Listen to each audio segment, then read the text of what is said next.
রাজউক জাতীয়তাবাদী শ্রমিক কর্মচারী দলের উদ্যোগে গ্রিন ও ক্লিন ঢাকা গড়ার লক্ষ্যে পরিচ্ছন্নতা কর্মসূচি অনুষ্ঠিত হয়েছে। সকাল ৮টায় হাতিরঝিল প্রকল্প এলাকায় এই পরিচ্ছন্নতা অভিযান অনুষ্ঠিত হয়। এ সময় রাজউকের চেয়ারম্যান সহ বিভিন্ন কর্মকর্তা ও সদস্যরা উপস্থিত ছিলেন।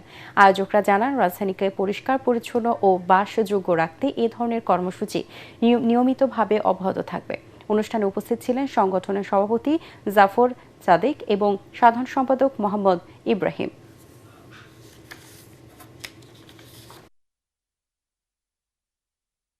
যে আপনারা এই পানি জমা হলে বলেন হ্যাঁ সিটি কর্পোরেশন কী করতেছে, ওয়াসা কী করতেছে বা রাজুক কী করতেছে, কিন্তু আপনারা দেখে যাইতে পারেন এখনও যদি ময়লাগুলো সিটি কর্পোরেশন না টানে, সেইখানে এত বড় বড় লিচুর বস্তা, বালিশ, কাঁথা, কম্বল, টিনের শিট, মানে এগুলো তারা ফেলতেছে। এগুলো যদি ফেলে তাহলে এই ড্রেনেজের পানি প্রবাহটা কিভাবে ঠিক থাকবে? এমনিতেও আমাদের সিস্টেমে কিছু গোলযোগ আছে। পানিগুলো যেখানে পানি আসার স্ট্রম ওয়াটার আসার কথা সেখানে সিওয়ারেজ ওয়াটার আসতেছে, যেখানে সিওয়ারেজ আসার কথা সেখানে স্ট্রম ওয়াটার আসতেছে। এটা তো একটা আমাদের আছে, এটা আমরা কাজ করতেছি এগুলো সেপারেট করার জন্য।